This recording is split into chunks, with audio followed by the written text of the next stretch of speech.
In 1931, the United States Navy airship Akron emerged from the Goodyear Zeppelin hangar in Akron, Ohio, marking a milestone in American aviation and naval innovation. Measuring 785 feet in length, the Akron was one of the largest rigid airships ever built and was equipped for long-range reconnaissance missions to support naval operations. The airship featured an onboard hangar capable of deploying small aircraft, a revolutionary concept that aimed to extend the Navy's aerial surveillance capabilities. However, its promising career was cut short on April 4, 1933, when the Akron was caught in a violent storm off the coast of New Jersey and crashed into the Atlantic Ocean, resulting in the loss of 73 crew members. In 1901, representatives of the Qing dynasty signed the Boxer Protocol with the Eight-Nation Alliance, bringing an end to the Boxer Rebellion. The alliance, which included Japan, Russia, Britain, France, the United States, Germany, Italy, and Austria-Hungary, launched a military intervention to protect their citizens and interests amid violent uprisings in China. The treaty imposed heavy reparations on China, totaling over 450 million taels of silver, and allowed foreign troops to occupy strategic areas, including Beijing. These penalties severely weakened the Qing government, straining China's economy and exacerbating public discontent. The aftermath of the rebellion and the treaty accelerated the decline of imperial rule, contributing to the revolution of 1911 that would overthrow the Qing dynasty and establish the Republic of China. Between 1941 and 1943, women workers at the Douglas Aircraft Company in Long Beach, California, assembled the C-47 Douglas Cargo Transport, a critical aircraft for the Allied war effort. With over 10,000 C-47s produced during World War II, the aircraft played a key role in transporting troops, equipment, and medical supplies. At the Long Beach plant alone, tens of thousands of women joined the workforce, taking on jobs that had previously been reserved for men. The C-47, often referred to as the Sky Train, became essential in major operations, such as the D-Day invasion, where it dropped paratroopers and supplies behind enemy lines. Around 1919, a group of Fijian men posed with their gym instructor, proudly displaying their physical fitness and strength. This photo reflects a period when Western-style bodybuilding and organized fitness practices began to take hold in the Pacific Islands. In December 1944, American soldiers from the 363rd Combat Engineers found time to celebrate a makeshift Christmas amid the harsh conditions of World War II. Stationed in Europe during the Winter Campaign, the soldiers improvised a holiday tree decorated with K-ration cans and other items from their supplies. Despite freezing temperatures and ongoing combat, they gathered together to exchange stories and share rare moments of laughter. This impromptu celebration came during the Battle of the Bulge, one of the most intense and grueling battles of the war, which tested the endurance of Allied forces. On December 20, 1944, American soldiers from the 28th Infantry Division Band and Quartermaster Company bravely held their ground in Wiltz, Belgium during the Battle of the Bulge. Outnumbered and running low on ammunition, they fought until they could no longer resist the advancing German forces. The town of Wiltz was a key location during this pivotal battle, as German troops pushed through the Ardennes forest in their final major offensive of World War II. On June 18 to 19, 1954, the Berlin Film Festival brought together iconic actresses Sophia Loren, Yvonne De Carlo, and Gina Lollobrigida, capturing a moment that celebrated the glamour and artistry of post-war cinema. The event highlighted the resurgence of the film industry in Europe, which was recovering and thriving after the devastation of World War II. In 1941, at the Hotel Del Monte in Monterey, California, surrealist artist Salvador Dalí joined other artists in an unusual performance where they carefully bandaged the woman dancer, a striking artistic figure that became the center of their creative exploration. The hotel, a well-known gathering place for intellectuals and artists, served as a hub for avant-garde experimentation during a turbulent period in history. Dali, already celebrated for his eccentricity and surrealist vision, often used such moments to challenge traditional ideas of art and engage audiences in unexpected ways. On September 6, 1918, Lieutenant Colonel William Joseph Wild Bill Donovan led his troops in Hazavant, France, during the final offensives of World War I. Known for his fearless leadership and strategic mind, Donovan's actions during this period earned him the Distinguished Service Cross, one of the highest military honors in the United States.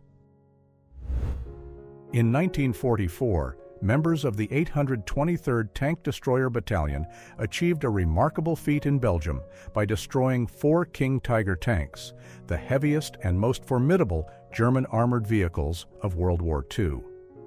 The battalion operated M10 tank destroyers, relying on superior tactics, positioning, and teamwork to overcome the heavily armored German tanks. This engagement took place during the Battle of the Bulge, one of the largest and most challenging battles fought on the Western Front. In 1949, publicists for the American Medical Association in Chicago launched an extensive public relations campaign to oppose President Harry Truman's proposed federal health insurance program. The plan aimed to offer comprehensive health care coverage for all Americans, but the American Medical Association argued it would lead to excessive government control and diminish the quality of medical care. Their campaign included advertisements, speeches, and lobbying efforts, framing the program as socialized medicine to capitalize on the era's post-war fear of socialism. In 1946, a British soldier unknowingly posed next to a seesaw in a Jewish settlement in Palestine, unaware that its base cleverly concealed a ventilation shaft for an underground Haganah weapons cache. The Haganah, a Jewish paramilitary organization, used such ingenious hiding places to store significant arms and ammunition. In this particular settlement, the cache reportedly included over 300 rifles, 100 mortars, 400,000 bullets, 5,000 grenades, and 78 revolvers. These preparations came during a period of rising tensions between Jewish groups, British authorities, and Arab populations in the aftermath of World War II. In 1947, Danish Arctic explorer Peter Freuchen was photographed with his wife, Dagmar Kohn, a talented Vogue fashion illustrator. Peter Freuchen was known for his daring Arctic expeditions, including surviving extreme conditions such as being trapped under ice and amputating his own frostbitten toes. His life was filled with adventure, having co-founded the Adventurers Club of Denmark and authored numerous books about his travels. On August 6 to 7, 1913, the Argentine battleship ARA Rivadavia arrived at New York Dock, drawing widespread attention as one of the most advanced warships of its time. Built in the United States as part of Argentina's efforts to modernize its navy, the ship was equipped with state-of-the-art 12-inch guns, advanced armor, and powerful turbines. The Rivadavia was part of the South American naval arms race, as Argentina competed with Brazil and Chile to expand their maritime forces.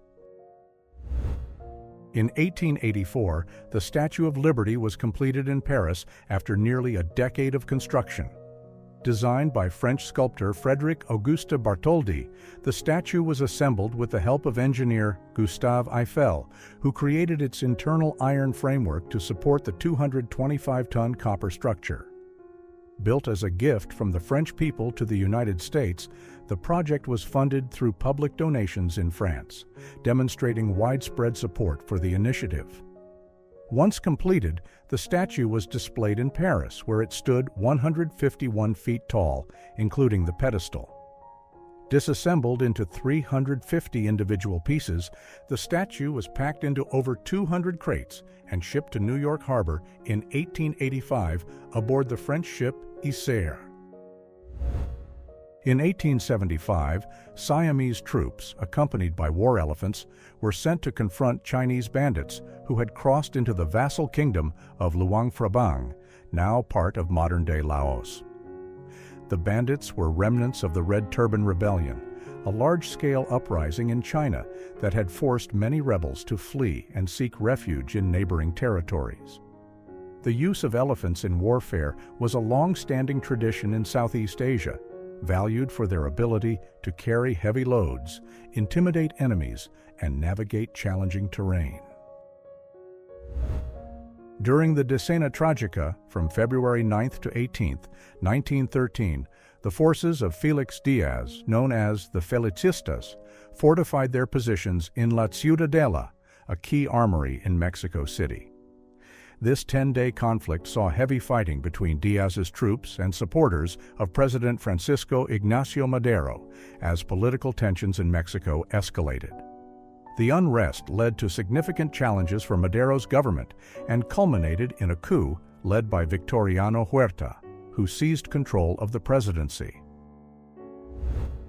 On May 22, 1943, the United States Navy launched the tank landing ship LST-32 at the Dravo Corporation shipyard in Pittsburgh, Pennsylvania.